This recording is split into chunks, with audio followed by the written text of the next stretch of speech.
Hey, Chelsey here, back with another episode of Shift Says. On our last episode, Logan and I shared the 5 defining characteristics of an effective fit-for-duty system. To recap, a true fit-for-duty system will have a central purpose and objective, be interactive and interdependent with all parts of the system reinforcing and supporting the others, be integrated into the company as a whole, fitting seamlessly with other organizational systems, contain repeatable and documented processes and resources, and be adaptable by incorporating mechanisms for continuous evaluation and improvement of the system.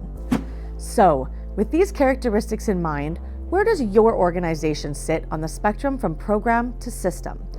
Over the next couple of episodes, I will share 10 questions you can use to evaluate the infrastructure of your current program and to assess its position on the system spectrum.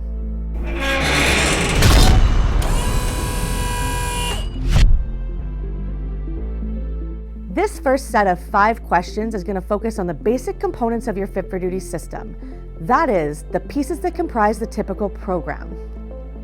If you can answer yes to these questions, you currently have a fit-for-duty program and can focus on refining it and leveraging it into a system.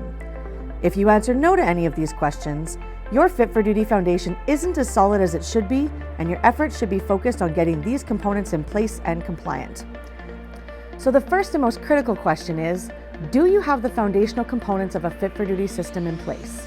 This includes a comprehensive fit-for-duty policy, a robust testing program, an inclusive and compelling training program, and an accessible worker support program. Next, are all of your program components compliant with current legislation and industry standards? Meeting legislative and industry requirements is the minimum prerequisite to a legally defensible fit-for-duty system. Legislation and standards to focus on include OHS, human rights, privacy, fit-for-duty standards as outlined in the Canadian model for providing a safe workplace, your specific industry standards and legislation, and contractor requirements if you operate as a subcontractor.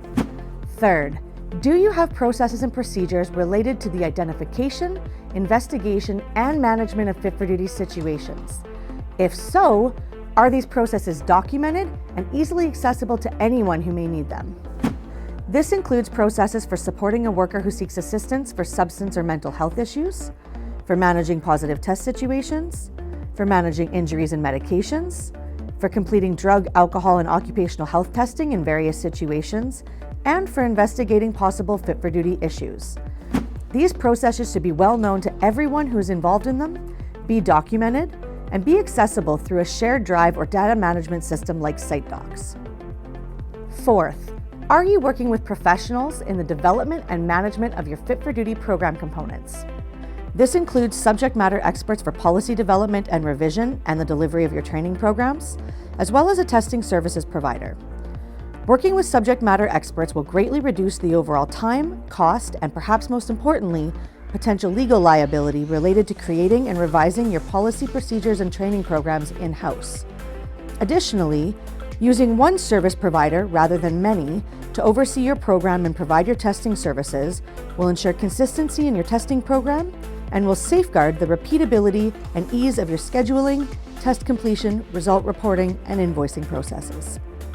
And finally, what resources do you have in place to support your fit-for-duty system? Do you have a substance abuse professional and mental health professional in place in the event that assessments are needed?